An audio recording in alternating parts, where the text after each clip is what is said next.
Boa noite, galera. Boa noite, boa noite. Aula começando, aula gravada.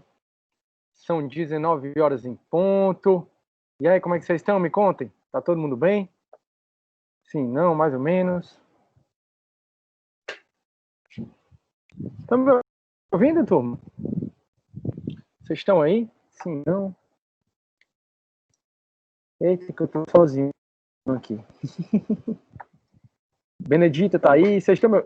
Boa noite, finalmente. Show de bola. É o Atom. E aí, Atom? Tranquilo, cara? E aí, professor, tudo na paz? Tudo na paz, meu amigo. Graças a Deus. A minha conexão tá ruim para vocês ou tá tudo bem? Tá falhando? Só falhas menores, professor. Eu tava em dúvida se era aqui ou você era aí. Tá boa, né? Oi, Rebeca, boa noite. Pronto, quer dizer que tá boa, né? Eu tô do lado do roteador, mas eu não tô em Fortaleza, aí eu fico meio preocupado com a conexão, mas acho que tá boa. Show? Beleza. E aí, galera, como é que vocês estão? Como é que tá o semestre de vocês? Boa noite, Mirella, tudo bom? A rainha da pedagogia. Boa noite, Anne. Anne Maiara, que nome bonito. Show de bola. E aí, turma? Boa noite, professor. Boa noite, Olivia. Boa noite. Deixa eu ver, eu não consigo ver quem tá falando, mas sei por quê. Pronto, é a Benedita. Boa noite, professor. Boa noite, Benedita. Boa noite, Luzireide. Boa noite. Que bom tê-las aqui. Sejam muito bem-vindas. Sejam muito bem-vindos a todos. Obrigada. Que bom. Eu começo sempre, professor, nos interiores só esperando a vaquejada. Cara, eu fico indo de casa, pulando de casa em casa. Aí eu tô agora na casa de praia dos meus pais. Aí eu passei até 4 meses aqui, as meninas que fizeram ECA comigo, né, Direito da Criança e Adolescente, cansaram de ver essa casa aqui, não foi, meninas? E aí eu voltei pra cá, porque eu já tava meio enjoado, porque eu não posso sair de casa, né? Pois é. Aí, como eu não posso sair de casa, aí eu fico pulando de casa em casa, mas vai dar certo, Deus tá vendo.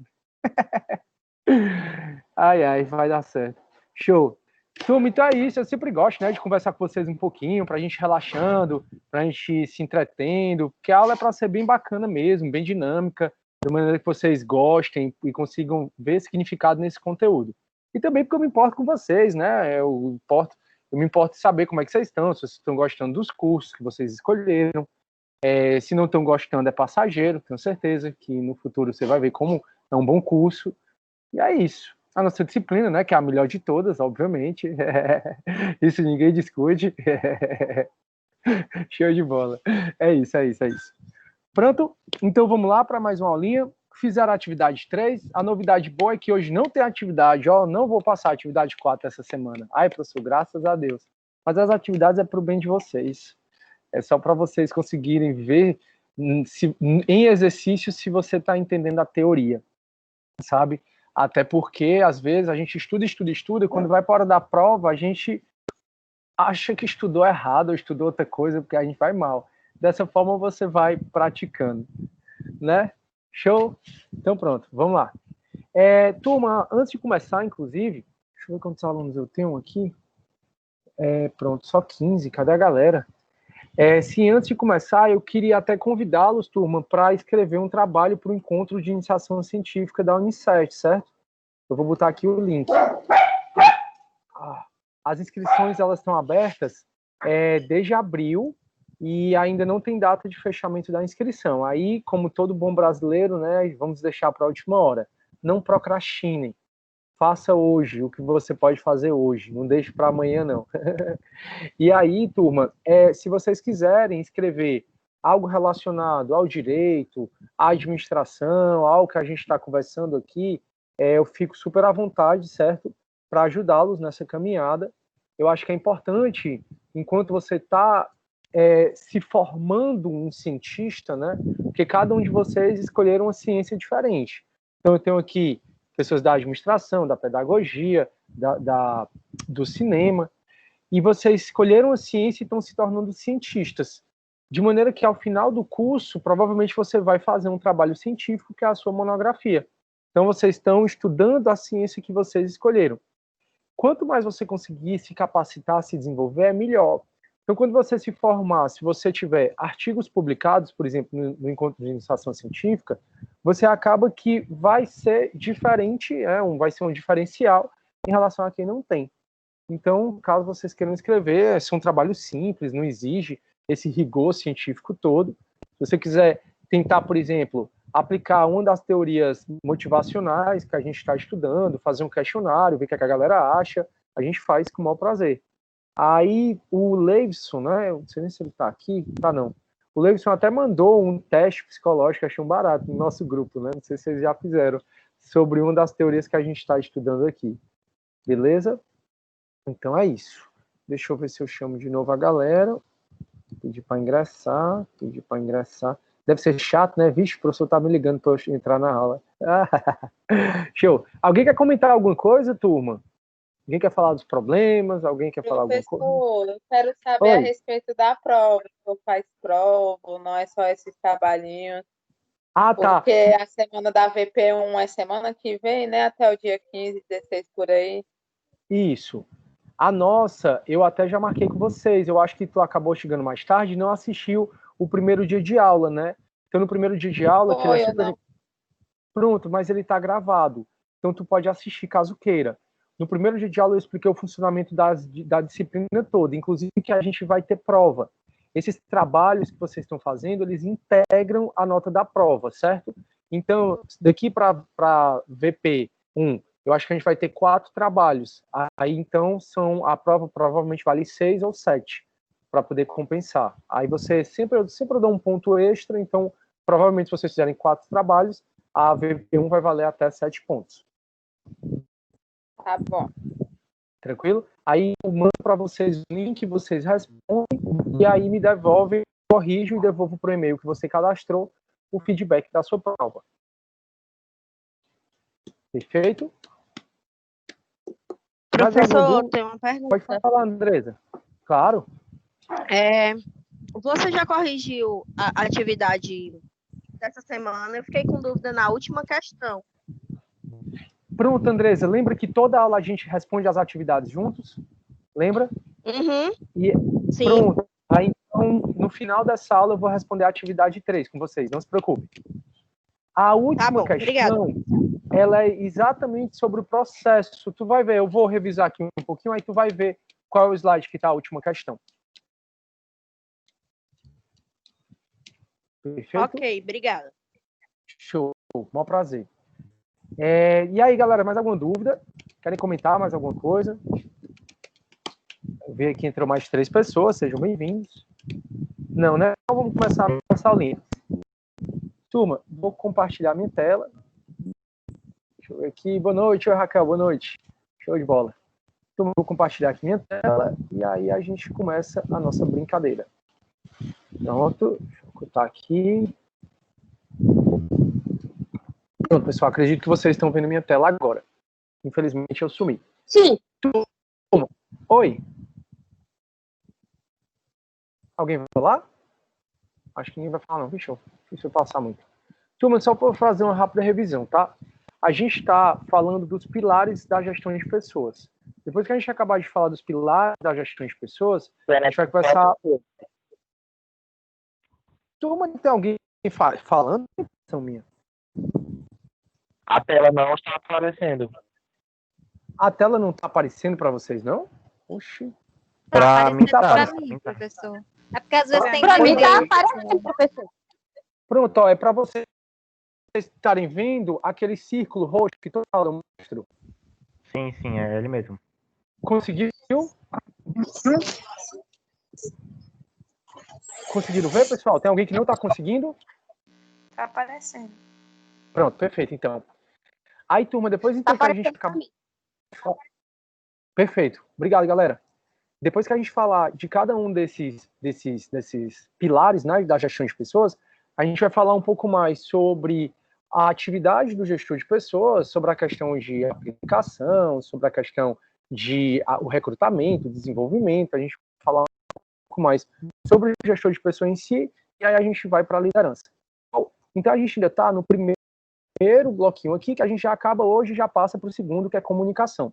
E aí a gente foi falando que a motivação, que rapidamente a motivação ela é o motorzinho, né, a força que faz vocês estarem aqui sexta-feira à noite, 7h10 da noite, assistindo aula, porque vocês estão motivados para se tornarem um administrador, um pedagogo, um cineasta, alguma coisa, alguma profissão que você tenha escolhido. Então, a motivação é exatamente essa força interna. E é pela terceira vez que eu vou ler a frase de Einstein para vocês, exatamente para vocês sempre lembrarem disso, que ele tentou 99 vezes e falhou, mas na 100ª ele conseguiu. Nunca desista de seus objetivos, mesmo que esses pareçam impossíveis. A próxima tentativa pode ser a vitoriosa. Então, a gente foi conversando sobre o que é motivação, o que é essa força interna, e aí a gente viu que, de acordo com a maioria das teorias, existem dois motivos, existem dois fatores, né, que nos motivam mais. São os motivos internos ou intrínsecos e os externos ou extrínsecos. Então, os motivos internos é a sua vontade, está dentro de você, é a sua vontade de ver algo criado, é a sua vontade de exercer a gerência sobre pessoas, é a sua vontade de terminar um livro, terminar a faculdade. Então, esses motivos são os motivos internos.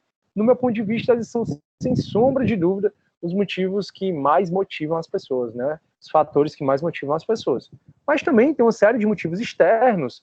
Tem aí a recompensa, por exemplo, você bateu a meta, vai ter uma bonificação, tem você fazer as atividades diárias, vai ter um ponto para a prova. São motivos externos, motivos extrínsecos ou externos, que a grande maioria das teorias, elas se baseiam neles. E aí a gente já conversou sobre Chavenato, que ele diz que tem 3 premissas que explicam o comportamento humano, e eu acho que foi exatamente a Amanda, deixa eu ver quem foi, que perguntou que estava com dúvida na última questão. É exatamente esse slide, a última questão. Fui eu, professor Andressa. Andressa, desculpa, Andressa, porque eu não consigo ver quando eu estou apresentando. Pronto, valeu, Andressa. Então, é exatamente, Andressa, essa questão desse ciclo motivacional. Então, sempre o ciclo motivacional é assim. Você percebe a necessidade, você tem aquele desejo por aquela coisa, que pode ser comprar um carro, comprar uma casa, pode ser terminar a faculdade, pode ser fazer um trabalho, pode ser emagrecer, pode ser o que for. Então, você sente necessidade por conta de uma tensão ou do desconforto, e essa necessidade a pessoa sente, na maioria das vezes, por conta de um estímulo. Então, você viu lá uma pessoa que se formou e está super bem na vida, pronto, aquilo é um estímulo que causa na pessoa aquela necessidade, e essa necessidade ela decorre muito de tensão ou desconforto. Então, a pessoa ela sente necessidade, por conta de um estímulo, de alcançar um objetivo. E aí ela imprime o comportamento dela para alcançar esse objetivo. Assim que o objetivo é alcançado, ela não tem mais motivação para alcançar o objetivo, já que ela já alcançou, e aí surge um novo estímulo, e aí volta para o ciclo motivacional. Então, o ciclo motivacional, de acordo com Chavenato, de acordo com vários outros doutrinadores, ele acontece sempre dessa forma. Alguma coisa te estimula, você sente a necessidade, ou então algo te gera desconforto, ou gera uma certa tensão, por conta desse estímulo, e aí a pessoa passa a imprimir o comportamento dela para alcançar o objetivo que ela tanto almeja. Alcançou, começa tudo de novo, vem um novo estímulo. Daí porque a gente anda de ônibus, quer comprar um carro, aí compra um carro usado, ano 96, 1.0, que não tem nem ar-condicionado. Aí depois ela começa a ganhar um pouco, aí aqui, alcançar o objetivo. Aí começa a andar no carro, morto de feliz, tal, mas com o tempo vai vendo que o carro está dando defeito, está gastando muito, que o carro está gastando muita gasolina, que tem muita manutenção. Aí gera-se o estímulo, aí a pessoa sente a necessidade de imprimir o comportamento dela, de se comportar de maneira a alcançar esse objetivo. Aí a gente até falou que esse objetivo pode ser exitoso, e aí gera um reforço positivo, como a gente vai falar hoje, ou pode ser uma frustração, né? Poxa, eu tentei, passar naquela prova e não consegui, passar naquela disciplina e não consegui, aquele emprego e não consegui. Aí gera uma frustração. E vocês, enquanto gestores de pessoas, vocês precisam ficar muito atentos sobre essa questão da frustração nos funcionários ao quais vocês são líderes. Porque certos tipos de comportamento indicam que aquela pessoa está desmotivada, está frustrada. Que tipo de comportamento? É óbvio, pessoal, que isso aqui não é tão objetivo assim, não é porque a pessoa está agressiva que ela está frustrada ou desmotivada. Mas é um indício, é um indicador para você observar um pouco mais. Então, formas de comportamento de quem está frustrado é utilizar mecanismos de defesa, entre eles as agressões com o colega, a racionalização demais, ficar perguntando por quê, A regressão é tentar voltar ao status quo ante, a fixação em um só objetivo, em uma só questão, ou mesmo a resignação, uma pessoa resignada, uma pessoa que não está mais naquele espírito de equipe, não está mais colaborando junto com os demais. Aí a gente conversou sobre isso na aula passada, né? Então, a gente sempre tem que ter o exercício da empatia, porque a gente nunca sabe o que é que o outro está passando, né? Como é que ele se vê. E aí, lembrando que setembro é o mês da prevenção ao suicídio, né? O setembro amarelo. Então, a gente sempre tem que ter cuidado com o outro, porque a gente nunca sabe como é que o outro está enxergando essa realidade. Não sabe, às vezes, que pode ter uma certa percepção distorcida do mundo. Você pode ver uma imagem meio macabra, de dois velhos se olhando, ou você pode ver uma imagem mais feliz de duas pessoas, dois aparentemente mexicanos, cantando música, como você quis, saindo para ouvir a música. Então, a gente conversou um pouco sobre isso, e aí eu falei para vocês dessa pesquisa, e aí onde a gente parou foi falando das teorias motivacionais. Só para fazer uma revisão, até o momento em que eu parei. Alguém quer falar alguma coisa? Tá alguém com dúvida? Deixa eu ver aqui. A professora Ingrid pediu para avisar que ela não está conseguindo ter acesso ao Teams. Nem se chamarem ela, se alguém puder chamar ela. Pessoal, tentem chamar a Ingrid, por favor. Talvez seja um problema no login, né, Luana? Ela não saiu e ela não está conseguindo entrar. Poxa, que estranho, mas é no Teams em si ou é na Luana Rosa? A gente vence, que às vezes sai sozinho o login, né? E a gente não consegue entrar de volta. Eu acho que ela vai ter que pedir a senha de novo. Ah, tá. Ela tem que mandar e-mail, então, para o EAD. Ingrid Rosa, que é... Ó, tô ligando aqui para ela. O EAD é ead@unicef.edu.br. Eu não consigo, Luana, infelizmente, dar uma nova senha para ela. Não tenho esse acesso. Tá bom? Bom, vamos lá. Então, turma, a gente está conversando um pouco sobre essas teorias motivacionais.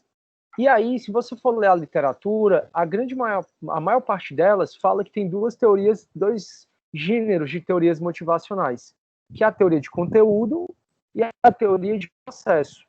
Eu, como sou um pouco mais noiado, que eu vou lendo tudo, gosto muito de aprender, eu vi também que alguns colocam a teoria de reforço, mas quando eu fui ver a teoria de reforço, eu realmente entendi por que muita gente não coloca essa teoria de reforço como uma teoria motivacional. Por quê? Até na aula passada, eu não lembro quem foi, não sei se foi o Diego, ele perguntou, professor, me diz uma coisa, essa teoria de Pavlov diz respeito ao behaviorismo, né, o comportamental, exatamente, aí ele estava correto. E esse comportamental, ele é de Pavlov, que aí até o Atom falou que ele não era nem psicólogo, né, Atom? Aí eu fui dar uma olhada na quantidade de behaviorismos que existem, tem o clássico, tem o metodológico, tem o funcional, e o povo sai inventando behaviorismos por cima de behaviorismo. E esse é o behaviorismo do condicionamento, que você mostra um biscoito pro cachorro, quando ele salivar, você toca o sino. Aí pronto. Aí mostra o biscoito pro cachorro, quando ele salivar, toca o sino. Aí o cachorro pronto. Outra vez, até que de tanto você só tocar o sino, o cachorro começou a salivar, sem mesmo que você mostrasse o biscoito. Isso é uma parte do behaviorismo metodológico, que você condiciona as pessoas àquela necessidade ou àquela função.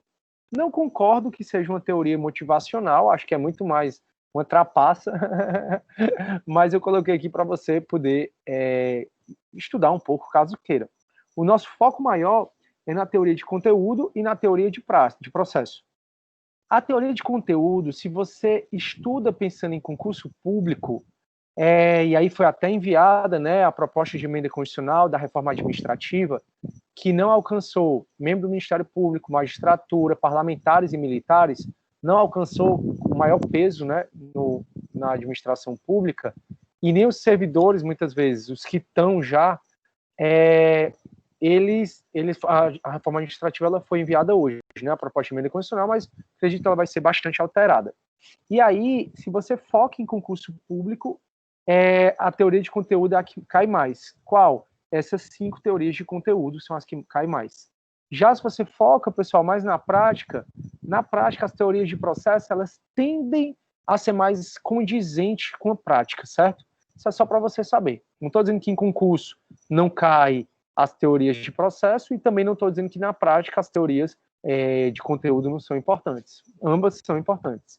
Então, a teoria de conteúdo é aquela que vai tentar explicar o que motiva os seres humanos. E a gente viu todas essas na aula passada, por isso que eu vou passar um pouco mais rápido. Já a teoria de processo, ela vai te dizer o processo para motivar.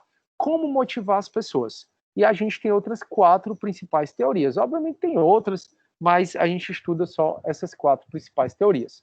Então, as teorias de conteúdo, o que é que te motiva? A primeira, James C. Gregor, ele dividiu as pessoas em 2 partes.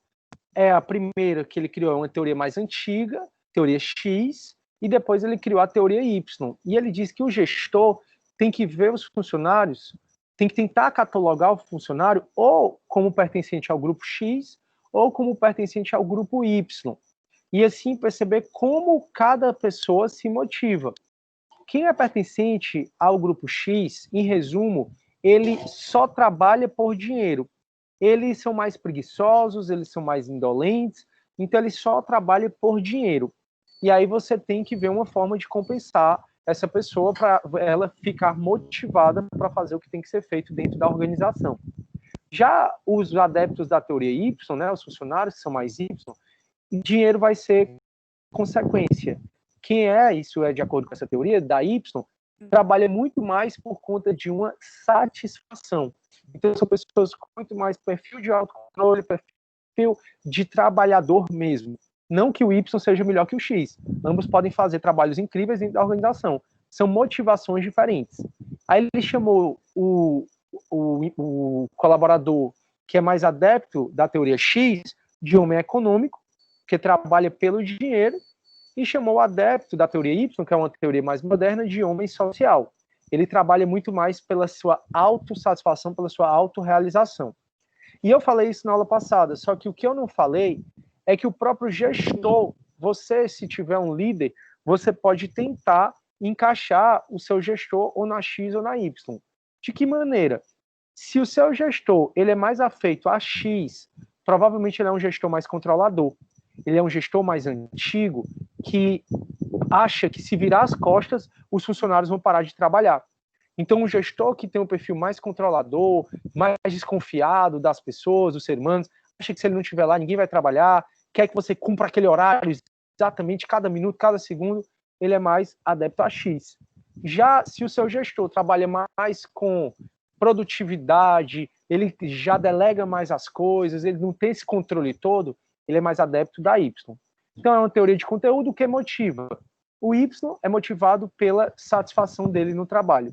E o X ele é mais motivado pelo dinheiro que ele recebe no trabalho.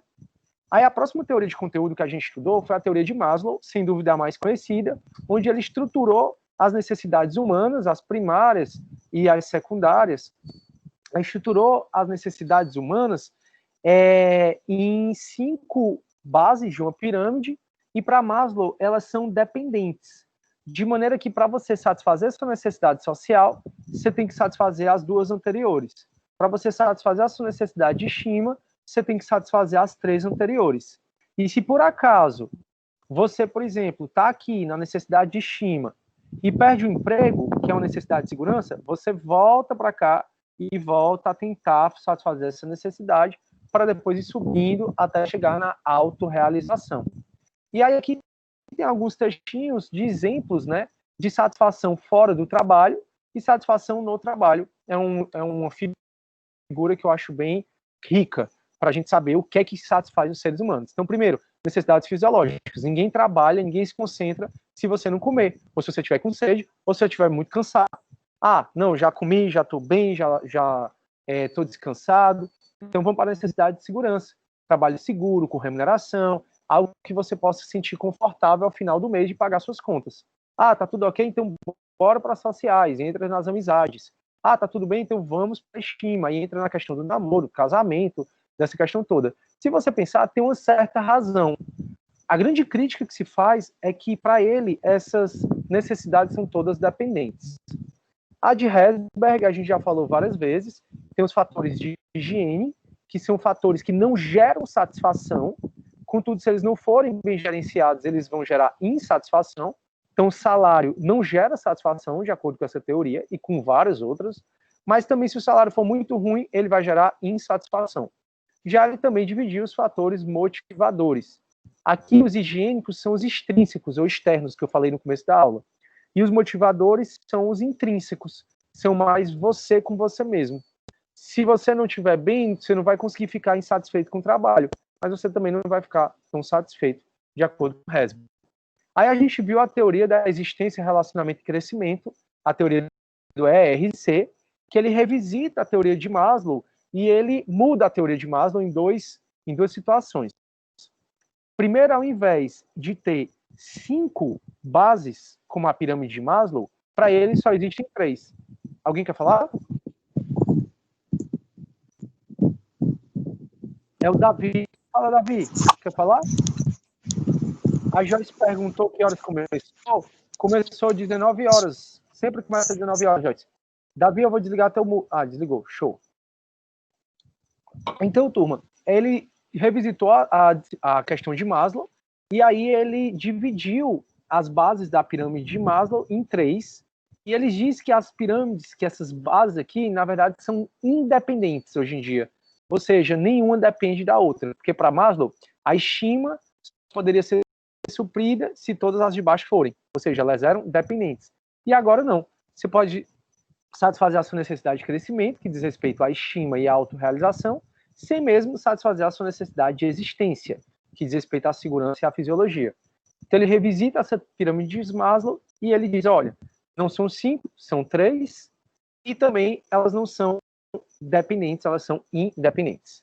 Aí, turma, vem a teoria, né, das necessidades adquiridas, que é de M.C. Cleland, e ele, turma, foi o que o Levinson colocou aquele teste psicológico no grupo. Eu não sei se o Levinson chegou. Levinson, obrigado, muito bacana. Eu gosto muito de fazer essas besteiras, eu acho um barato. Eu só lembro da época do tempo que o mundo era mundo, que as meninas liam Capricho e faziam teste. Aí só tinha teste para menina de Capricho. Hoje em dia é teste para tudo quanto é lado. Inclusive os psicológicos, né? Que a gente não pode encarar com seriedade como se fosse feito por um psicólogo com a gente acompanhando, né? Só para entretenimento mesmo. Leivson, obrigado, viu, por ter mandado. Show. Turma, aí, essa teoria das necessidades adquiridas, ele vai falar assim, olha, a gente pode categorizar os seres humanos em 3 tipos de necessidade e vai predominar em cada uma das pessoas uma dessas 3.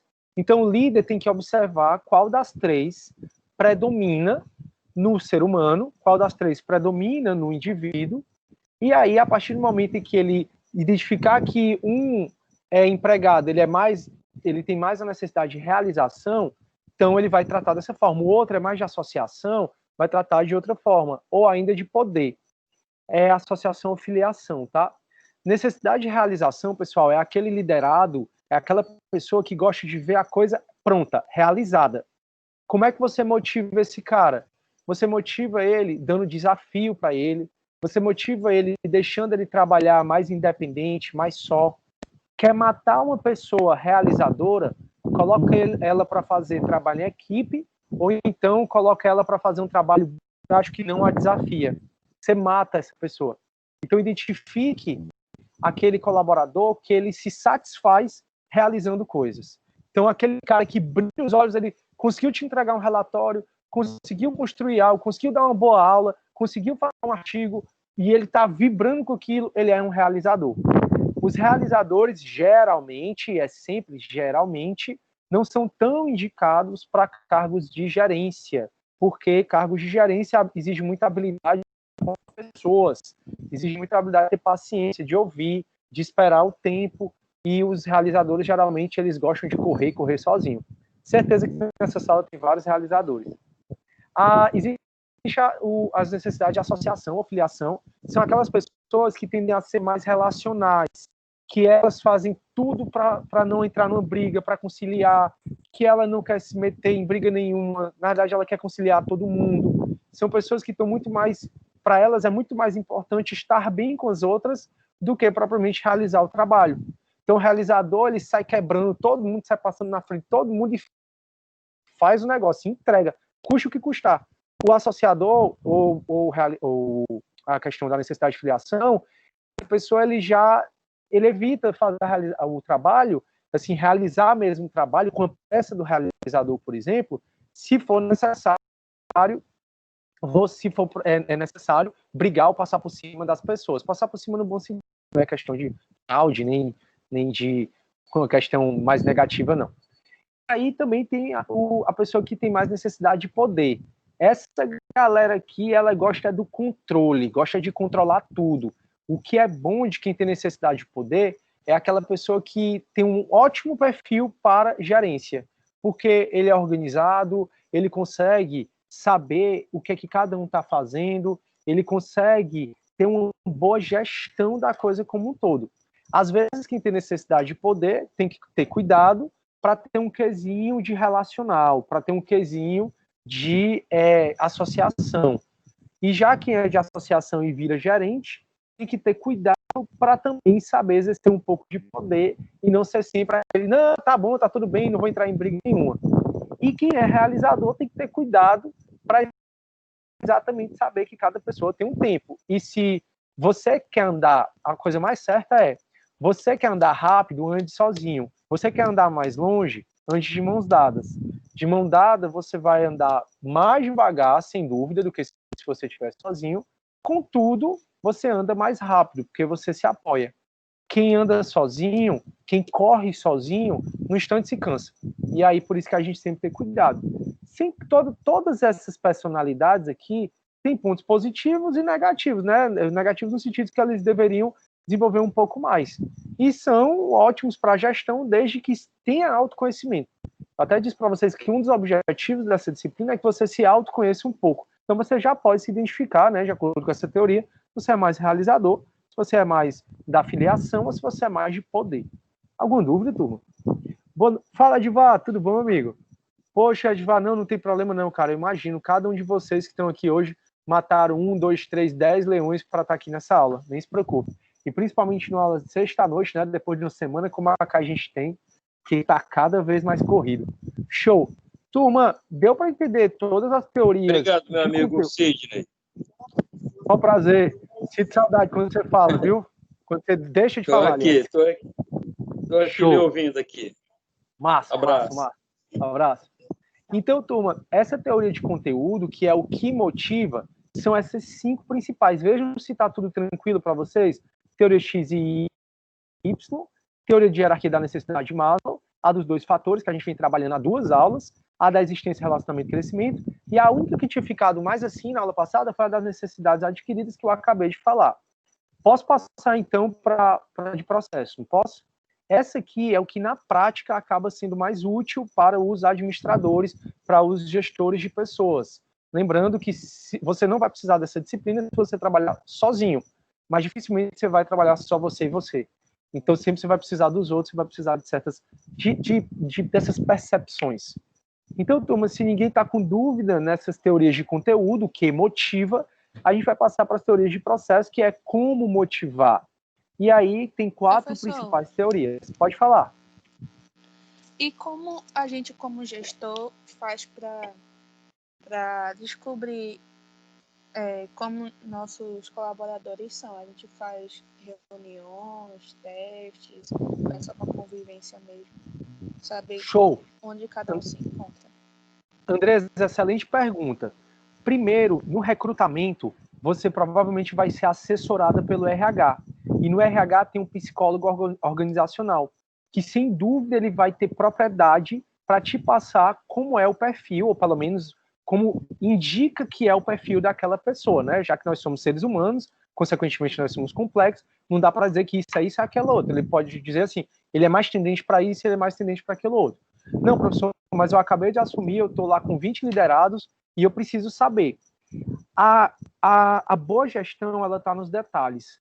Está em você observar o detalhe de cada pessoa. O sorriso no rosto, quando ela franze a testa, quando ela olha para um lado ou olha para o outro, que isso não vai determinar nada, mas pelo menos vai te dar um indicativo de que tipo de personalidade aquela pessoa tem.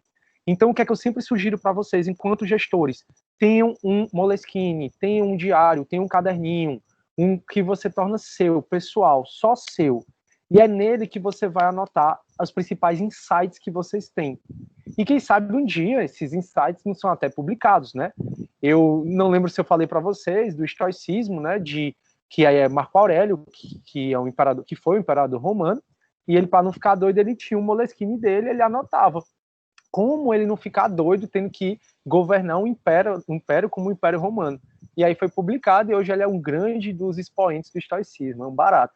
Então, tem o seu caderninho, anote. Então, na reunião, algo te chamou a atenção, ficou com um pulguinho atrás da orelha, anote. Não deixe de anotar, porque esses detalhes a gente esquece. E aí, com o tempo, você vai formando o perfil de cada um dos seus colaboradores. Mas esse caderninho tem que ser privado, seu, só seu, ninguém mexe. Ninguém. É como se fossem as camadas das cebolas, né? Tem uma teoria da personalidade que diz que tem as camadas das cebolas, as mais externas é o que a gente mostra para todo mundo, as mais internas é o que a gente mostra para nossa família, a nossa mais interna ainda é o que a gente mostra para os amigos mais íntimos e a família, se for o caso, e tem uma camadinha que tu não mostra para ninguém. Pronto, vai ser o teu caderninho. Tranquilo, Andresa? Valeu, professor, entendi. Show. E aí, como a gente vai esquecer, né, já que é muito conteúdo, é muita teoria, eu sugiro sempre que você tenha esses slides ou alguns apontamentos que te ajudem a categorizar as pessoas. Tenta, Andresa, escolher pelo menos uma ou duas dessas teorias que faz mais sentido para ti. Você mais se enxergou nela. E aí se apropria dessa teoria e tenta categorizar. Lembrando, as pessoas mudam todo dia. E lembrando, não é um franzimento de testa ou um dia que determina como a pessoa é. São os detalhes que a gente vai observando. Beleza? Aí, turma, a gente, então, viu essas 5 teorias de conteúdo, que é o que motiva. Falta só a gente ver essas 4, aí eu resolvo a atividade 3 com vocês, e aí, se der tempo, a gente já passa a falar de comunicação, que eu quero apresentar um plano de comunicação para vocês. Que, para mim, a causa de quase todas as discórdias do mundo se chama falta de comunicação, que é o nosso próximo pilar. E aí a gente vai estudar agora, turma, como motivar. São 4 teorias. A teoria que eu vejo que na prática faz mais sentido, é assim, que faz muito sentido mesmo, é a teoria da equidade. Lembra que a gente está falando de processo, que é como motivar a pessoa. O ser humano, ele sempre tende, principalmente no local de trabalho, ele sempre tende a se comparar com o outro. Isso é inevitável. E, na verdade, como a gente se compara muito com o outro, talvez essa seja a grande razão de várias angústias que a gente tem. Porque o outro é diferente de mim. O outro tem habilidades que eu não tenho. Eu tenho habilidades que o outro não tem. Mas a gente, naturalmente, sempre se compara. Compara corpo, compara beleza, compara competência, compara salário. E no local de trabalho nem se fala o tanto que a galera se compara. E essa teoria, ela diz que o que vai motivar as pessoas é se ela está achando justo a comparação com os outros. Deixa eu explicar isso. Então, a teoria, ela fundamenta na premissa de que as pessoas querem ser tratadas de maneira justa. E como é que é a justiça na visão das pessoas, de acordo com essa teoria? Ela parte do princípio de que a motivação, a teoria, depende do equilíbrio entre o que a pessoa oferece à organização, através do sistema produtivo, e o que recebe da organização. Então, no desempenho que eu tenho, então essa é a primeira coisa. A primeira coisa você vai pensar em você. Depois você começa a pensar no outro, né? Você pensa assim, imediatamente você já pensa no outro. O desempenho que você tem, está valendo a pena o seu salário? Então, o desempenho que você tem, não é nem questão de salário, mas o desempenho que você está dando, o corpo, a alma, o seu tempo que você está dando, a empresa, a organização, ela está te compensando? Porque muitas vezes, como a gente já falou, as pessoas precisam de reconhecimento. Então, a pessoa trabalha lá 80 horas na semana.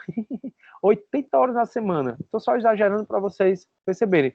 E aí, ninguém reconhece, faz um trabalho brilhante, ninguém reconhece. Ou então, acha que trabalha, se dedica, doa de corpo e alma e não tem um salário tão digno quando se compara para o outro. Então, sempre o primeiro é você fazer uma pergunta para você. Eu estou sendo devidamente compensado pelo meu desempenho, pelo meu esforço na instituição? E sempre, pessoal, essa avaliação de como você é tratado pela empresa, de acordo com essa teoria, é sempre com base no outro. Então, julgam como um outro comparável é tratado.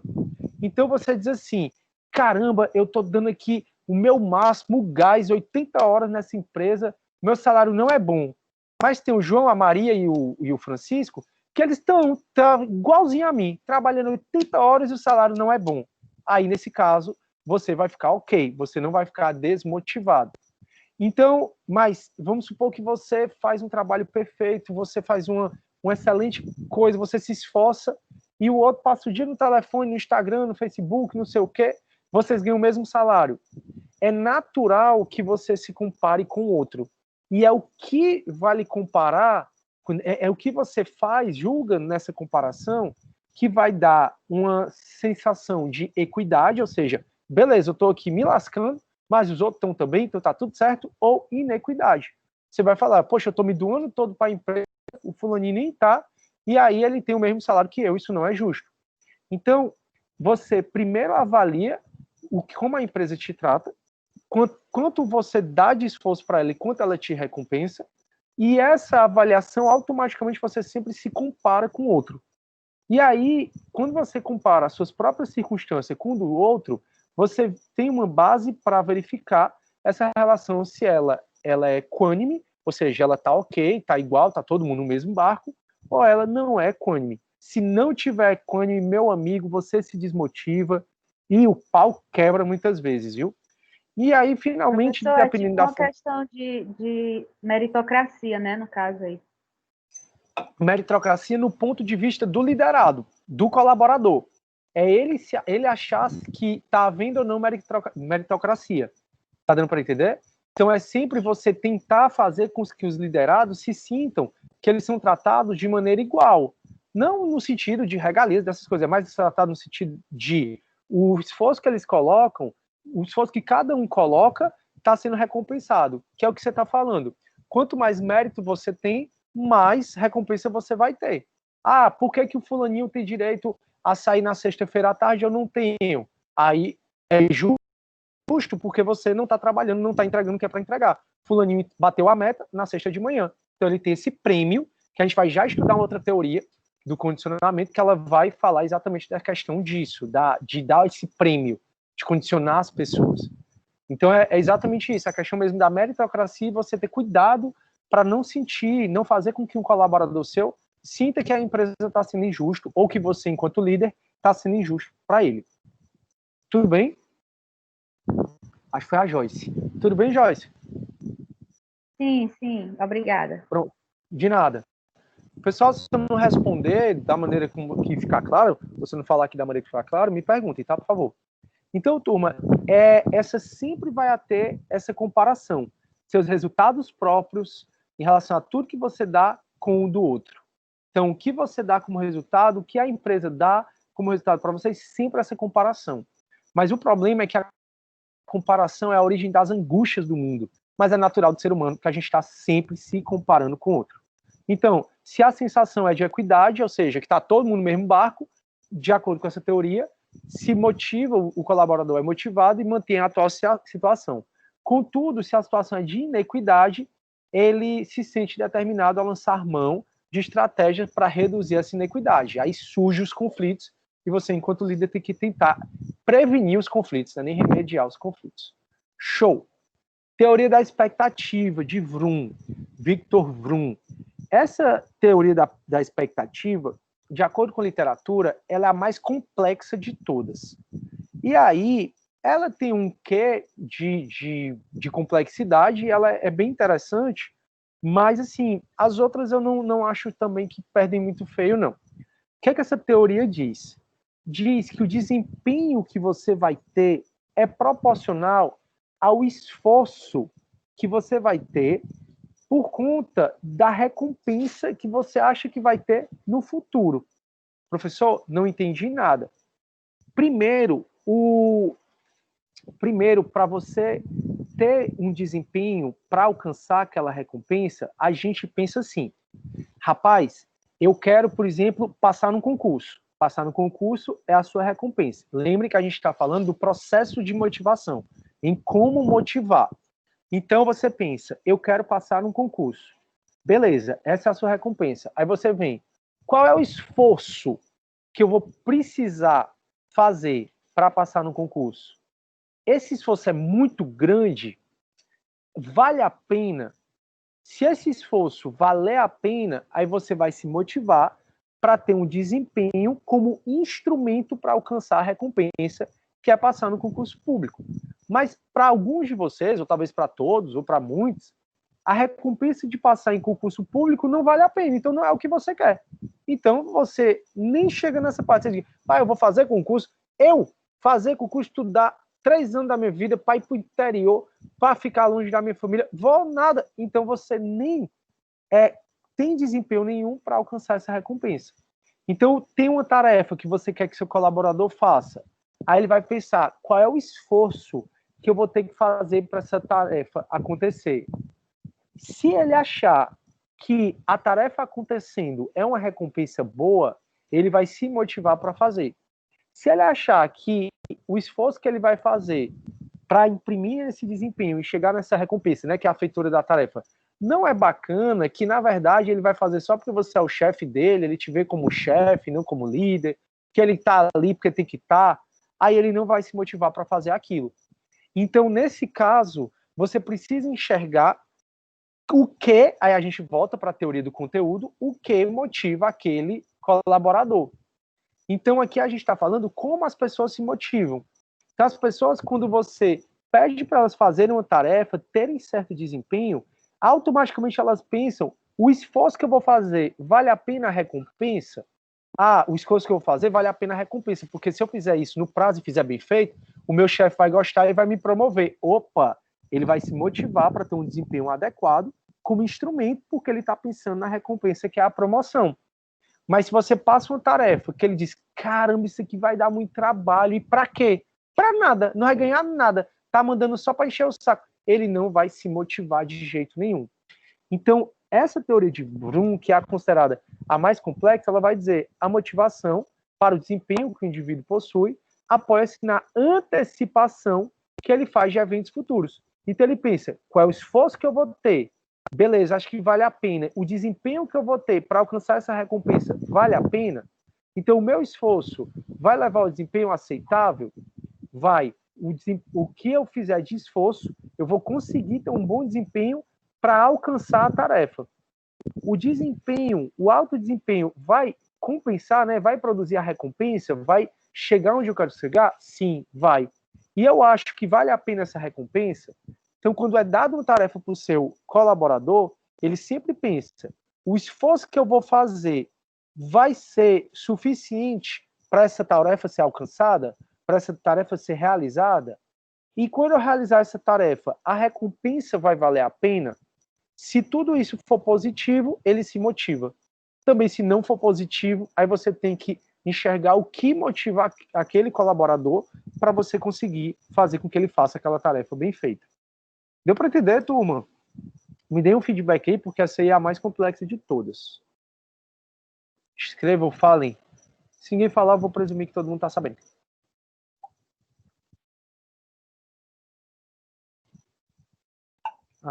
Então pronto. Estou presumindo que estão todos aí assistindo, com papel e caneta na mão, e que estão todos prestando atenção. Tá, viu? ok, Sidney. Show, obrigado, show. Sempre é bom ter o feedback, para saber se vocês estão entendendo direitinho. Então, você vai dar uma tarefa, o cara pergunta, o esforço que eu vou ter que fazer é suficiente para o desempenho que a tarefa necessita para ser pronta? Sim, é suficiente. E a recompensa, quando essa tarefa ficar pronta, vai valer a pena? Vai. Não vai, eu estou fazendo só porque meu chefe mandou. Ih, desmotivou total. Então, o processo de motivação é esse, de acordo com essa teoria. Professor, Pode falar. mas muitas vezes o colaborador ele não vai querer falar pro seu chefe, né, que aquilo que ele está fazendo não está recompensando, né, que todo o esforço não está recompensando. Por exemplo, eu estava iniciando um estágio agora, e ele ganha um determinado valor para fazer coisas que no meu estágio anterior eu ganhava mais e fazia menos. Para mim não compensava continuar nesse novo estágio. Então eu pulei fora. Só que eu não comuniquei o motivo verdadeiro para a empresa, né? Eu inventei, porque sei lá. Então, Show. Desculpa. como que fica? Pronto, Andresa. E é exatamente esse o ponto. Concordo plenamente com o que você está falando. Só que o que é que a gente está falando? Vocês, enquanto gestores de pessoas.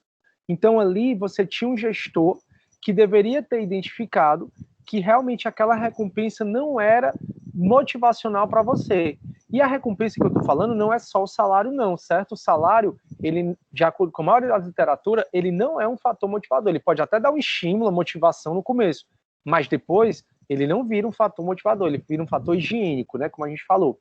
Então, Andrés, é exatamente porque o que a gente está estudando aqui é quando você estiver do outro lado, quando você for gestora, para não acontecer o que aconteceu com você, que eu tenho certeza que você é uma menina esforçada, tenho certeza que você é uma menina que poderia contribuir muito com a empresa, para uma mão de obra boa, a empresa não perder, e duas funções do gestor de pessoas é a retenção. O gestor de pessoas, o líder ali, quem era responsável pela sua unidade, ele tem que estar atento em relação aos colaboradores, em relação aos estagiários, em relação a todo mundo. Sabe por quê? Porque senão ele vai treinar, a empresa vai gastar dinheiro, vai gastar tempo, o colaborador vai ficar treinado e vai estar desmotivado. Se o líder não perceber que o colaborador está desmotivado, simplesmente a empresa treinou ali para a concorrência. Então, não é o seu caso, obviamente, mas eu acredito que não, mas vamos supor que o colaborador foi treinado, o líder não percebeu, o gestor de pessoas não percebeu que ele não está motivado para aquilo, que ele não está com tanto ânimo, treinou, gastou dinheiro com o cara pede para sair, vai para a concorrência, e aí tu treinou, e tu gastou dinheiro, e tu ainda investiu na concorrência. Tranquilo, Andrés, é só o lado. O exemplo que tu trouxe, você estava enquanto estagiária. Só que o que a gente está conversando aqui é você enquanto gestora. Entendi. Show.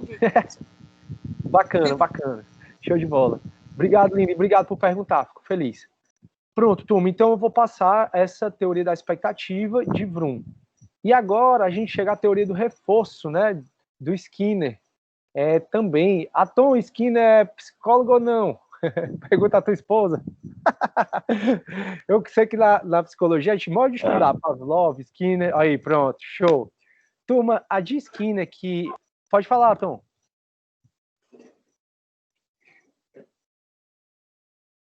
Acho que ele não vai falar, não. Show. De boa. Beleza. Turma, então, como essa teoria do reforço, né? Ela é uma teoria que ela não é assim, ela funciona. Funciona. É uma teoria de processo que vai para a prática. A teoria de Skinner, ela realmente funciona na prática como motivar as pessoas. Contudo, é uma teoria muito criticada, exatamente porque ela meio que desrespeita o ser humano por um sentido comportamentalista. Ela condiciona o ser humano. Pessoal, 10 segundos. Pronto. O que acontece? Então, o que essa teoria diz? Essa teoria é uma das abordagens comportamentalistas, ou seja, do behaviorismo, que tem várias vertentes, né? Tem a de Pavlov, como a gente estava conversando, que é a do cachorrinho lá, aí que é a metodológica, aí tem a clássica, tem a funcionalista, enfim. Aqui não é psicologia, então não vou nem...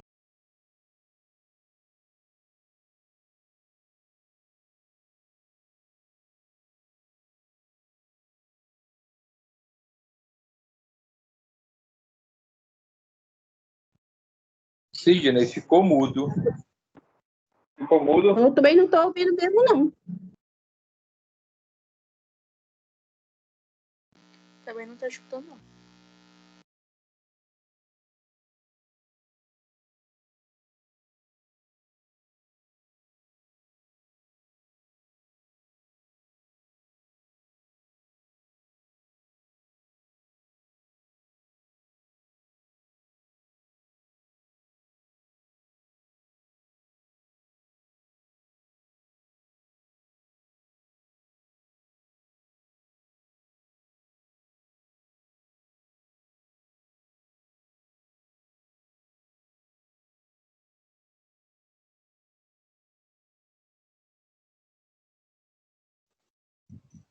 Oi, turma, boa noite, foi mal aí, eu caí.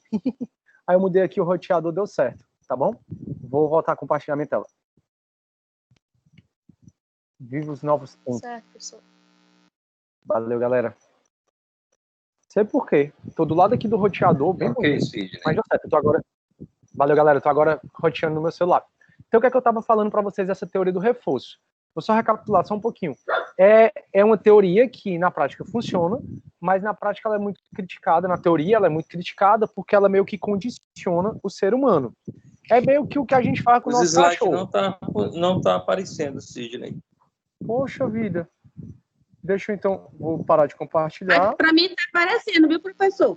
Eu tô vendo. tá. Também tá não. Peraí. Eu tirei de novo e vou botar. Ó. Vê se vocês estão vendo agora o slide, galera. Eu tô vendo, professor. Show. Show. Pronto. Então, vou voltar aqui. Então, essa teoria do Skinner, turma, ela é criticada na teoria exatamente porque ela transforma o ser humano meio que num animal, como um cachorro, que o cachorro faz uma coisa boa, a gente vai lá, faz um carinhozinho, dá um biscoitinho, o cachorro faz uma coisa ruim, a gente vai lá e briga. E aí o Skinner vai falar que tem 4 formas de você moldar o comportamento das pessoas, dando reforço, seja positivo, seja negativo, seja aplicando também uma punição ou mesmo extinção. Então, o que é que ele diz? E isso, seu colaborador, ele não pode sonhar que você tá fazendo isso, certo? Porque realmente acaba sendo um pouco desrespeitoso. Mas, se ele sonhar, né, se ele estiver de boa com isso, principalmente no positivo, mas o que é que o líder tem que fazer, certo? Quando o seu liderado ele faz uma coisa boa, aí você pode fazer um reforço positivo, que é o mais fácil, que é recompensá-lo de alguma forma. Então, o exemplo que eu dei, o cara trabalhou a semana toda, tinha uma auditoria na empresa e ele tinha que fazer um bocado de relatório e ele foi parceiro mesmo. Aí, terminou tudo, você pode dar, por exemplo, uma sexta à tarde de folga para ele. É uma recompensa, é um reforço positivo. Os bancos, as empresas, elas geralmente dão bonificações se você atingir a meta. É um reforço positivo. Tem alguém querendo falar ou impressão, turma? Acho que não, né? Show. Então, reforço positivo. Tá legal, tá legal. Massa. Obrigado. O reforço positivo é você recompensar o comportamento que você deseja. Então, coloque lá a meta. Se o cara atingir a meta, tá ali a bonificação. Se o cara trabalhou, foi parceiro, dê algo que ele quer emendar um final de semana, alguma coisa, é o reforço positivo. Consequentemente, se ele fizer algo que você não goste, que não foi bom para a empresa, que você não quer que se repita, aí vem a história do reforço negativo, que é retirar alguma consequência negativa quando o comportamento for desejado. Não, aqui na verdade, o reforço negativo é outra coisa, turma, que é punição, que eu estava falando era punição e extinção. Tem 2 formas de você estimular o comportamento do cara, um comportamento que você queira que aconteça. Um é o reforço positivo e o outro é o reforço negativo.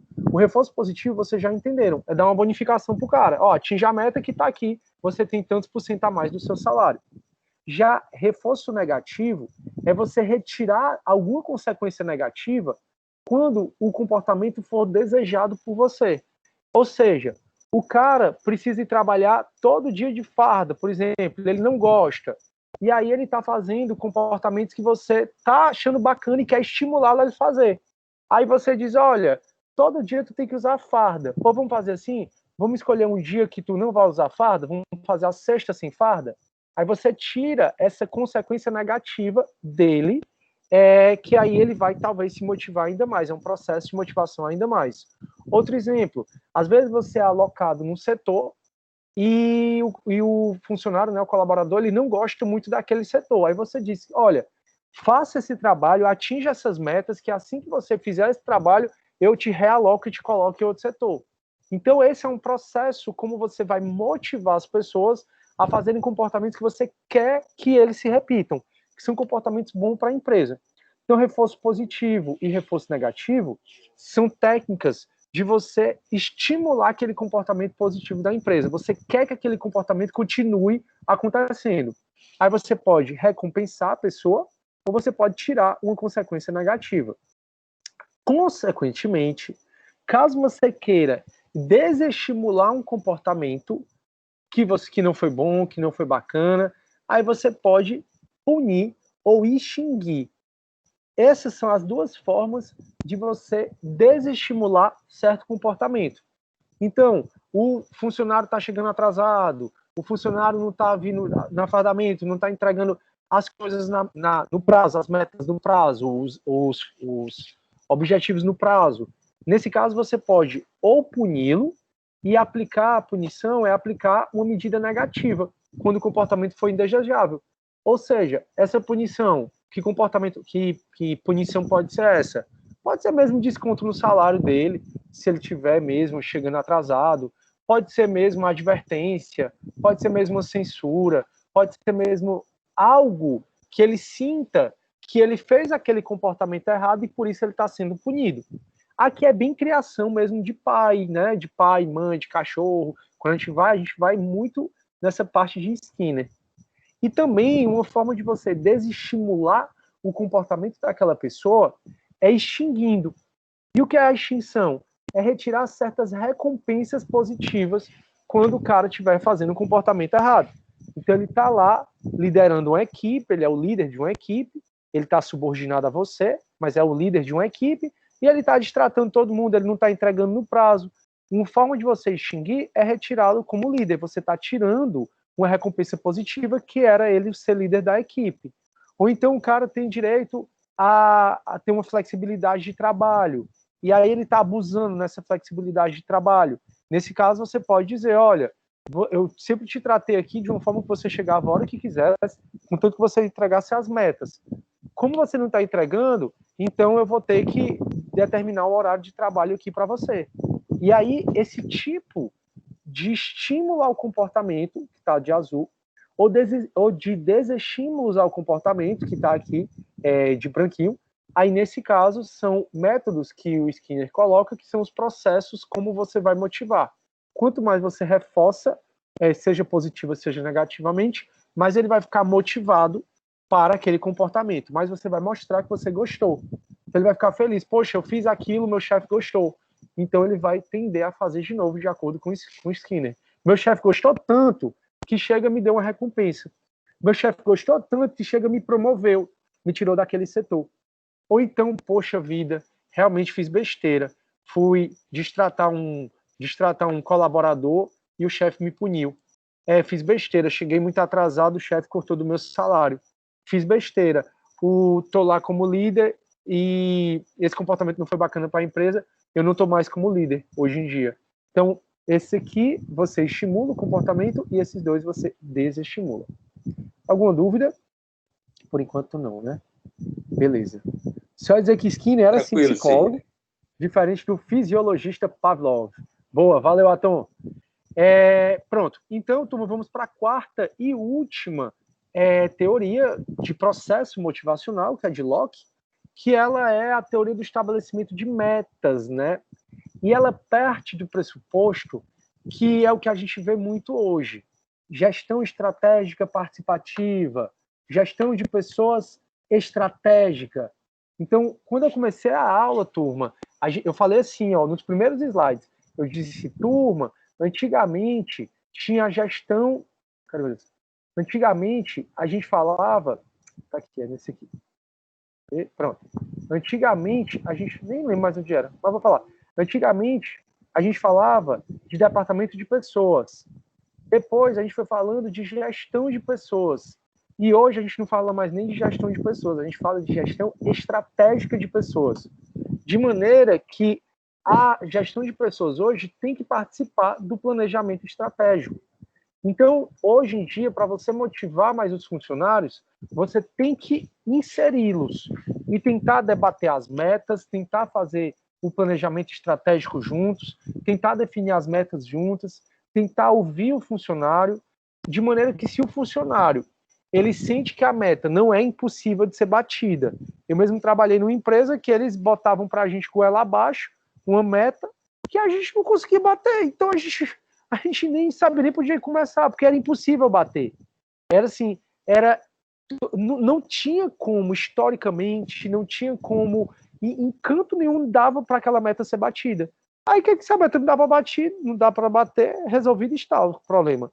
Então, se o funcionário ele participa do planejamento estratégico, da definição das metas, se ele aceita aquela meta, se ele acha que é bacana, ele se compromete com aquela meta, ele sabe que a empresa ela vai ser, ele sabe que ele vai participar daquilo da empresa e vai conseguir realizar, ele se motiva mais.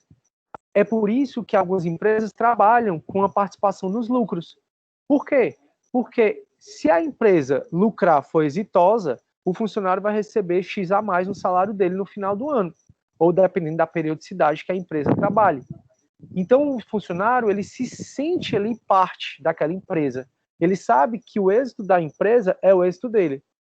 Em tese, todo funcionário deveria saber que o êxito da empresa é o êxito dele, mas isso não é claro para muita gente.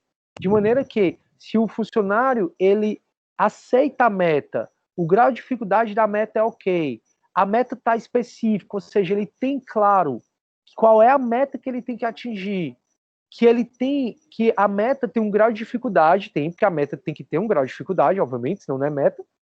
E aí, mas é um grau de dificuldade que dá para atingir.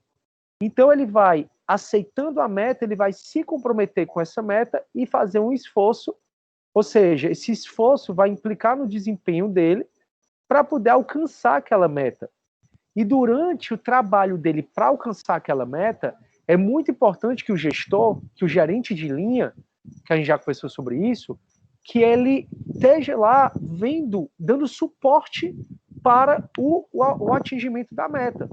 Então tá lá o colaborador, tá ligando para todo mundo, tá querendo fazer a venda, você vê que ele tá se esforçando, e aí ele te diz, olha, eu acho que eu consigo ligar para mais pessoas se eu tiver um celular mais, ou se eu tiver um celular, ou se eu tiver mais perto de mim. Então, você enquanto gerente de linha, você enquanto gestor de pessoas, você tem que dar apoio a esse funcionário que está comprometido com a meta. E aí você pode, depois, quando ele alcançar essa meta, trazer, né, a velha recompensa, e aí a gente volta, né, para a teoria de Skinner, a teoria do reforço, a recompensa intrínseca, que é exatamente ele com ele mesmo, e a extrínseca, que é alguma bonificação, algum privilégio que ele venha a ter. Essa é a quarta e última teoria. Então eu vou voltar para aquele slide, só para ver se vocês estão tranquilos em relação a todas. Teoria de conteúdo são essas 5, teoria do X e Y, a hierarquia da necessidade de Maslow, de Herzberg, da ERC, da necessidade adquiridas. Também tem a teoria de processo, que é como motivar, que a gente tem equidade, expectativa, reforço e a autoeficácia, que é exatamente essa de Locke, que a gente acabou de conversar.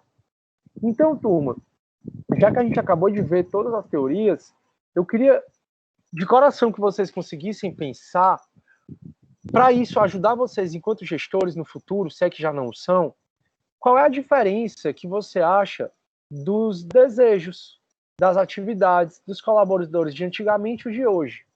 Então, olhe para o seu pai, olhe para o seu avô, olhe para quem que você conhece, que é mais velho que você, e tente identificar qual é a diferença hoje que motiva as pessoas no trabalho, do que as pessoas desejam no trabalho. Alguém consegue ter uma ideia, algum insight?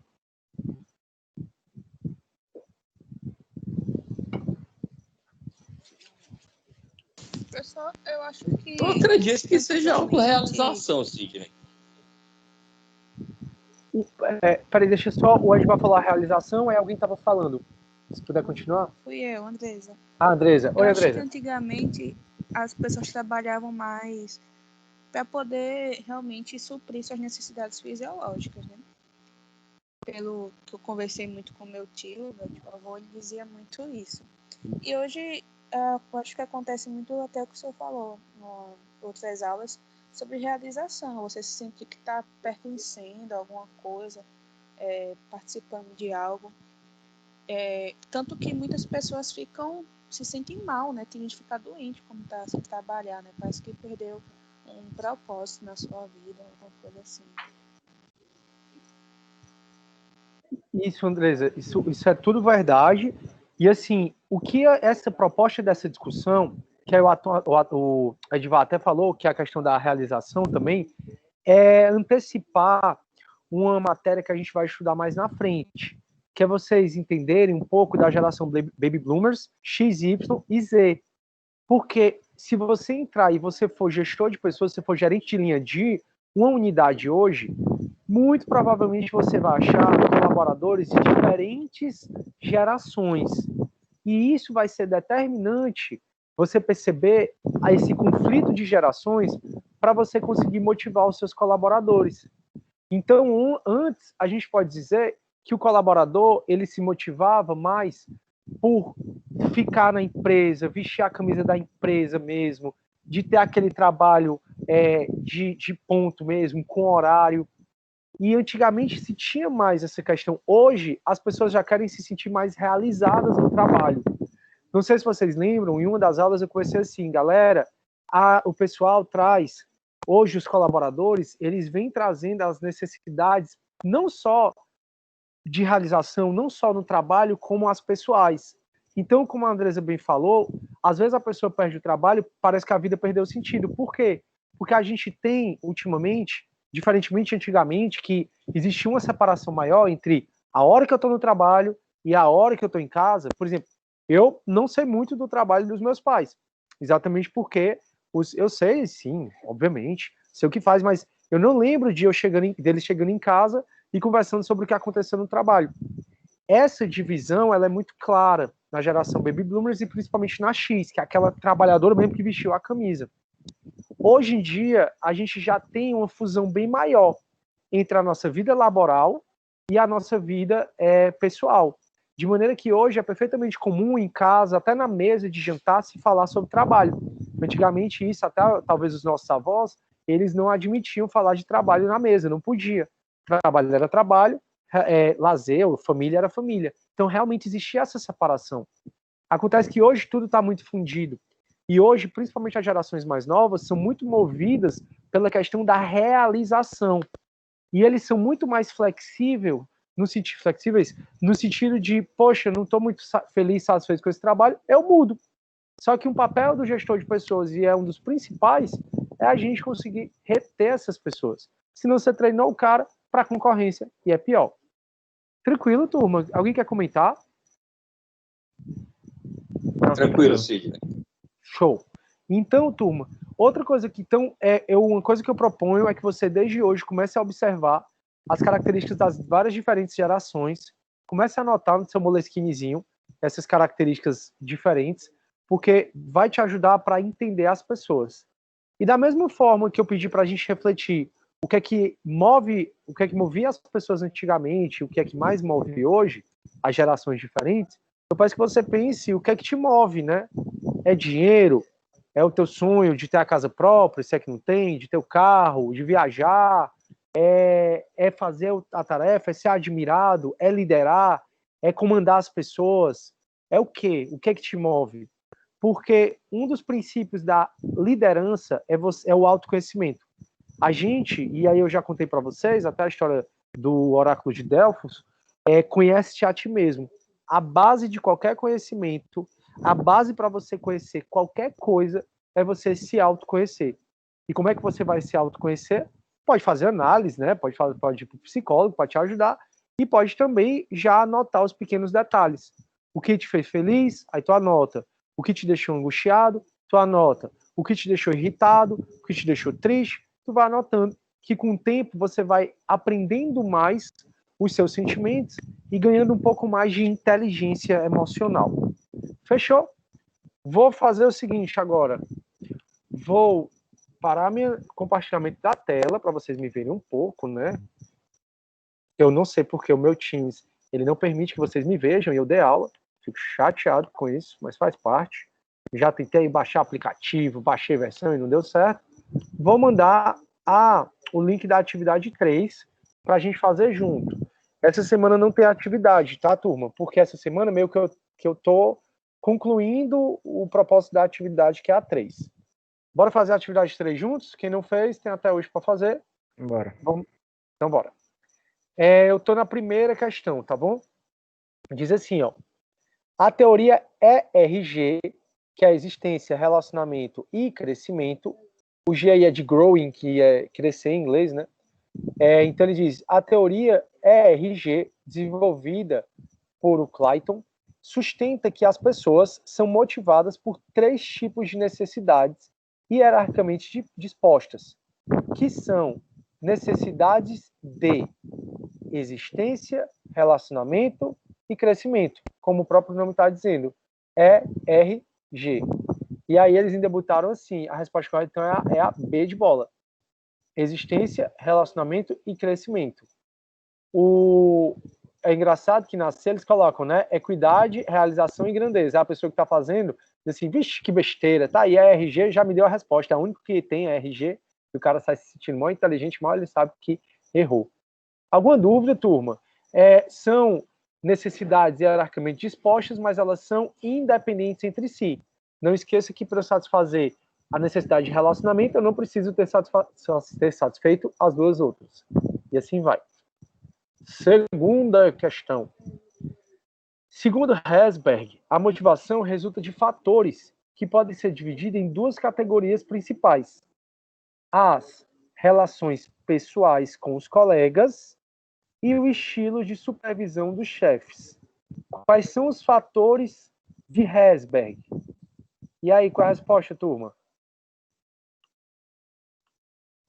Quais são os fatores de Herzberg? Que a gente falou já 3 vezes sobre essa teoria? São os higiênicos ou motivação. Motivação e higiênicos. Perfeito. E tem A de avião. Que também pode ser, assim, os higiênicos são os mais extrínsecos, como salário, como segurança, como condição de trabalho, e o motivacional é o mais intrínseco, que é você com você mesmo. Então, a resposta correta, A de avião. Próximo. Pode falar. Eu tinha marcado essa, só que depois, quando eu fui ver a correção, disse que era os extrínsecos, não estou enganado, e os motivacionais. A correção que tu diz do próprio Google é? Isso. Pronto, na verdade, eu acho que eu devo ter marcado errado o gabarito, mas é higiênicos ou motivacionais, tá bom? Eu vou retificar, aí eu passo para vocês. Certo. Tá? Quando for, acho que amanhã ou depois eu fecho a atividade e aí mandar as respostas. Aconteceu o mesmo comigo, Sidney. Foi, né? Pessoal, o coisa é higiênicos ou motivacionais, tá? Eu talvez tenha errado no gabarito na hora de colocar. Peço perdão aí. Então, a resposta é a de avião, higiênicos ou motivacionais. Extrínsecos e higiênicos, que era a resposta que estava, é a mesma coisa. Então, não dá para ser a E. Beleza? Vamos lá. Marque certo ou errado. A remuneração é um fator motivacional. E aí, é ou não? Turma, na verdade, não é. Para a maioria da literatura, é isso que, se você for querer fazer prova de concurso público, é uma das coisas que mais caem. A remuneração, ela não é um fator motivacional. De início, ela pode até motivar, mas ela, com o tempo, ela não se torna mais uma motivação. Outro dia eu assisti uma palestra de um juiz, era para alunos de primeiro semestre do direito. E ele falando assim, olha, no início, juro por Deus, eu ouvi isso. Ele, olha, no início, e é juiz do trabalho, que deve ganhar seus 33, 35 mil. Aí ele falou, olha, no início, você se empolga. Fala, minha senhora. No início você se empolga com o salário é muito bom, não sei o quê, mas depois vão aparecendo as obrigações, os filhos, e você vai vendo que não é mais essa coisa toda. Ou seja, ele mesmo já não tinha um salário de 30 mil reais, na época, né, que faz um tempo, como um fator motivacional. Então veja que a remuneração, para ninguém, é fator motivacional, por isso que essa aí teria como marcado a errada. Beleza? Próximo. Marque certo ou errado. Considerando a teoria dos 2 fatores de Herzberg, existem 2 formas de motivar empregados. Uma pautada em uma ação mais madura, voltada apenas para aspectos financeiros, fator ou teoria X. E outra mais participativa, voltada para aspectos de dessocialização. Quem é, turma, essa teoria X e essa teoria Y, hein? É do MC Gregor. Lembram? Teoria X e Y. Não é o do Herzberg. Por isso que está errado. A do Herzberg é a dos 2 fatores, que é o higiênicos e os motivacionais. essa teoria do fator X, do fator Y, que o X é aquele gerente mais desconfiado que eu falei para vocês, que acha que o trabalhador não vai trabalhar, virar as costas, ou mesmo do colaborador, que é mais financista, que é o homem econômico. E, no caso, a teoria Y, ela é mais moderna e ela acredita mais no homem social. Portanto, essa resposta está errada. Tranquilo? Ok, Fê. Massa. Próximo. Marque certo ou errado. A teoria de Maslow cita as necessidades humanas como uma pirâmide, fazendo um paralelo com uma hierarquia. Na base dessa pirâmide encontra as necessidades básicas ou fisiológicas. Correta. E é o pressuposto. E o pressuposto é uma necessidade. Em qualquer ponto da hierarquia, precisa ser atendida antes que a necessidade do nível seguinte se manifeste.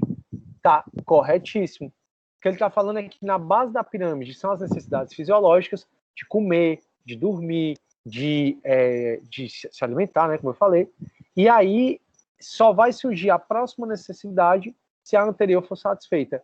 E assim sucessivamente. De maneira que essa está correta. Alguma dúvida? A redação ficou meio truncada aqui. Mas enfim, essa aí está correta. Próximo. Marque certo ou errado. A teoria de M.C. Cleland vai dizer: propõe que o gestor atenda às necessidades de realização, afiliação ou associação ou poder dos seus colaboradores. Essa teoria foi até que eu falei que o Leivson ele colocou no nosso grupo, né, um testezinho para você saber se você, para indicar, né, para ter um indicativo de se você é mais de realizar, de se associar ou ter necessidade de afiliação ou de poder.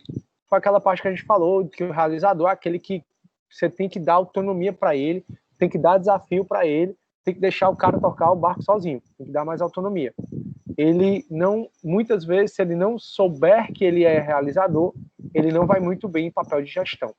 Já o da afiliação ou associação é aquele cara mais amigo, quer ficar bem com todo mundo, e o do poder, ele é um ótimo gerente, mas ele precisa saber que ele é de poder para poder ter um pouquinho mais de afiliação e talvez até de realização.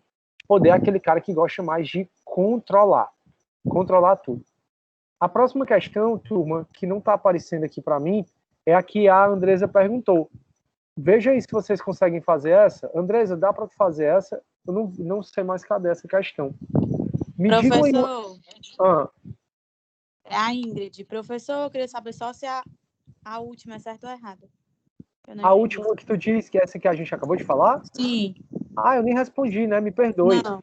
Então, a teoria propõe que o gestor atenda às necessidades de realização, de afiliação, associação ou poder dos seus colaboradores. Está corretíssimo. Que ele está colocando ou. Então, predomina em você, em mim, em todo mundo, predomina uma dessas necessidades. E aí ela propõe que o gestor atenda esse tipo de necessidade dos seus colaboradores. Está correta? Entendi. Tu quer que eu te diga a próxima questão? Eu quero que me diga alguma palavra para eu procurar aqui no meu material, porque não está aparecendo para mim.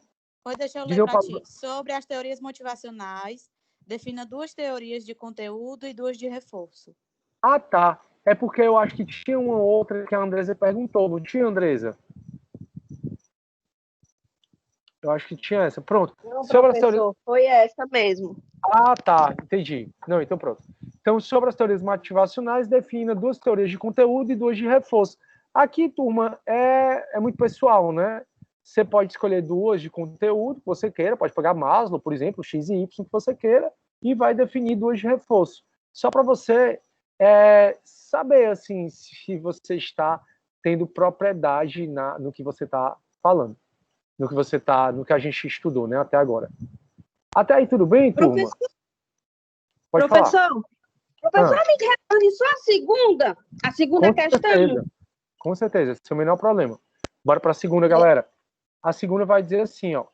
Segundo Herzberg, talvez a tua dúvida seja porque o gabarito estava marcado errado, tá? Então, a resposta é fatores higiênicos... É porque estava errado. O gabarito estava marcando errado. E, na verdade, é porque... É porque a redação da questão está errada. tá assim, né? A redação da questão tá dúbia, ó, porque diz assim, ó, segundo Herzberg, a motivação resulta de fatores que podem ser divididos em duas categorias principais: as relações pessoais com os colegas e o estilo de supervisão dos chefes são fatores. Então, a relação pessoal com o colega. A relação pessoal com o colega é o que está externo. O que está externo, então, é um fator higiênico. A relação, o que está externo é higiênico. Agora é que eu entendi, turma. É porque a redação, porque está cortado aqui, eu vou até retificar. Quando vocês atualizarem, vai aparecer. Porque, agora que eu entendi porque que estava marcado. Oh, meu Deus, não estou conseguindo retificar, não. Agora que eu entendi porque que estava marcado a letra E. E, galera, é a E mesmo. Vou dizer por quê. Ó, relações.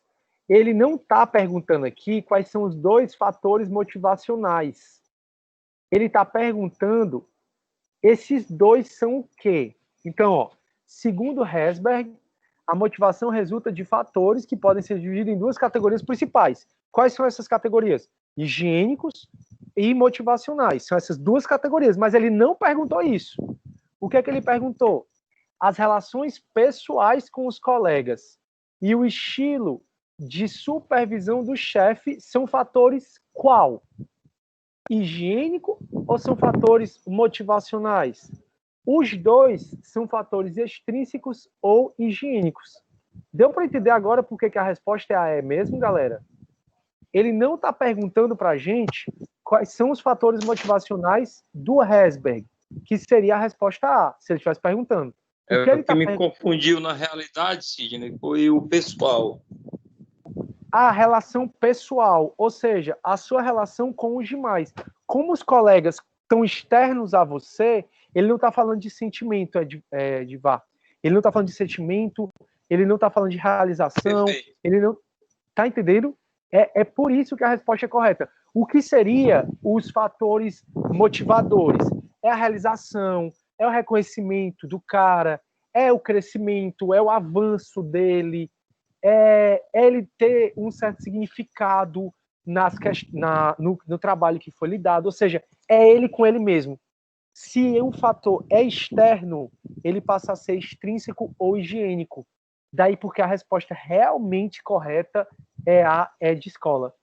Deu para entender, turma? Ainda bem que ela pediu para eu voltar, acho que foi a...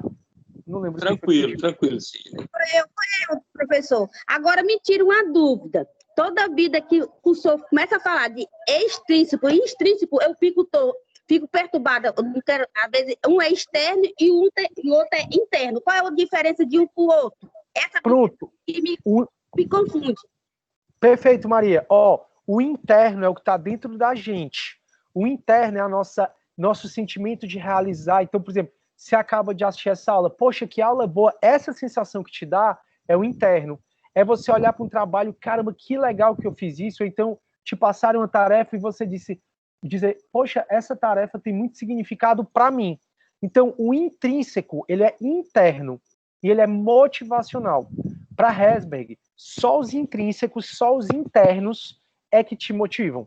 Para ele, né? A gente pode discordar, não tem problema. Mas, para ele, só os intrínsecos, os internos, são os fatores que motivam. Para ele, né? Para o Herzberg. E aí, os extrínsecos é qualquer coisa que está externo. Ou seja, seus colegas de trabalho, a segurança, o salário que você recebe, toda a sua relação com o que está externo, que é extrínseco ou higiênico. Ficou mais claro, Maria Ferreira? Ficou, professor. É porque toda vez eu me confundo um com o outro. Pronto, agora... confundido. Obrigada, meu professor. Maior prazer, não vai mais confundir não, se Deus quiser. O Atum levantou a mão, não foi?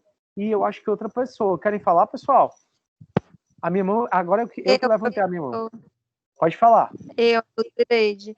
Eu queria, por gentileza, que o senhor só retomasse um pouquinho sobre a do Maslow. Perfeito. Perfeito. Vou compartilhar minha tela então, tá? Pra gente voltar para a do Maslow. Só um minutinho. Tu quer que eu veja a questão ou repita a teoria? A questão. Tá. Então deixa eu voltar para a questão. A do Maslow é a... peraí. É a que diz assim, marque certo ou errado, né? A teoria de Maslow é essa. Pronto. Sim, Então, sim. a teoria de Maslow cita as necessidades humanas como uma pirâmide, fazendo um paralelo com a hierarquia. Beleza. Na base dessa pirâmide encontram as necessidades básicas ou fisiológicas, as necessidades primárias, que é comida, que é água, que é sexo, que no trabalho é o teu horário de trabalho, é o intervalo que tu tem, é o conforto que tu tem no teu trabalho. Então, realmente, a teoria de Maslow cita as necessidades humanas como uma pirâmide, fazendo um paralelo com uma hierarquia, ou seja, com a pirâmide, né? Na base das pirâmides encontram as necessidades básicas filosóficas e o pressuposto é uma necessidade em qualquer ponto da hierarquia precisa ser atendida antes que a necessidade do nível seguinte seja atendida, se manifeste, né, na verdade.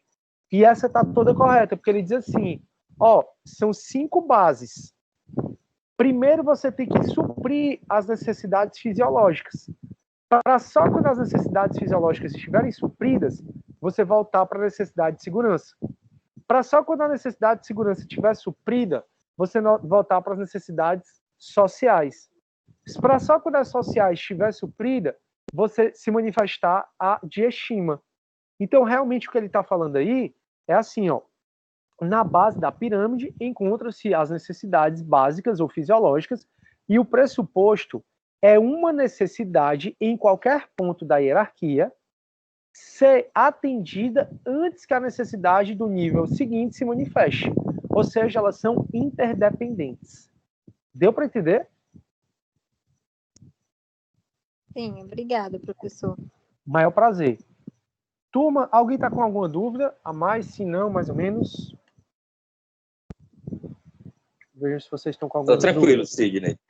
Massa. O Atum tinha levantado a mão. Se o Atum quiser falar aí, pode falar, fica à vontade. Não, era só uma pergunta sobre as teorias de reforço, se a gente consideraria Pavlov e Skinner ou se tem mais alguma.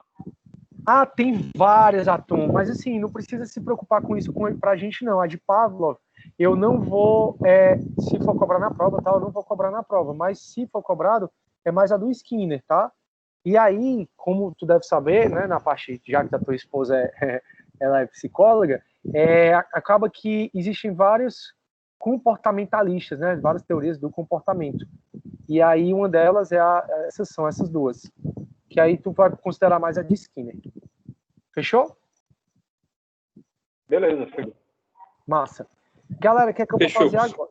Pronto, o Daniel tá perguntando. Fala, Daniel. O Daniel tá calado também. O pessoal ficou primeiro dia de aula foi falando, e agora é calado. Estou tímido, professor. Tá tímido hoje, né? Estou tímido hoje. Entendi. O professor, é correto relacionar a teoria X e Y do Gregor aos diferentes comportamentos entre chefe e líder? Demais. Porque foi até a discussão que eu conversei com vocês na aula de hoje, né? Essa teoria XY serve não só para o colaborador, para o gestor de pessoas, para o gerente de linha, entender os colaboradores dele, né? Mas serve também para você entender o seu líder. Então, para o Gregor, ou o teu líder é um homem mais econômico, ou ele é um homem mais social. E aí, se o teu líder ele tem esse perfil, né? Que aí já que tu tá falando aí de comportamento de chefe líder, né? Se esse teu líder ele tem um perfil mais de agregador, de te dar mais autonomia, um perfil mais moderno, ele vai ser o líder, né? E ele vai ser mais da teoria Y. Já se o teu chefe, né? Ele tem mais o perfil de controlar horário, de controlar tudo que tu tá fazendo, de achar que porque ele não tá lá na empresa, ninguém vai trabalhar, aí ele é um líder, mas um chefe de um perfil da teoria X, do fator X. Então você tá coberto de razão, ô Daniel, pode se relacionar. Beleza? Ok, professor. Massa. Show. Turma, outra coisa que eu queria... A próxima aula a gente vai começar a falar de comunicação, e eu queria que vocês dessem uma lida, é bem rápido, tá? O arquivo vai parecer grande, mas eu peguei um plano de comunicação do Tribunal de Justiça do Ceará. O Tribunal de Justiça do Ceará tem se destacado muito em termos de gestão, é onde eu trabalho, né? Por isso fica mais fácil o acesso também. Eu peguei o plano de comunicação da CETIM. A CETIM é a Secretaria de Tecnologia da Informação. Porque um dos trabalhos do gestor de pessoas, a gente vai passar para o segundo pilar, tá? Agora a gente já está na comunicação, a gente está saindo da motivação, sem dúvida é um dos mais importantes, mas tem a comunicação. E hoje em dia, cada vez mais o colaborador quer saber o que está acontecendo na empresa, quer ser parte do que está acontecendo na empresa, de maneira que a comunicação interna, que a gente vai falar de comunicação interna, endomarketing, a gente vai falar de ruído na comunicação, ela é muito importante.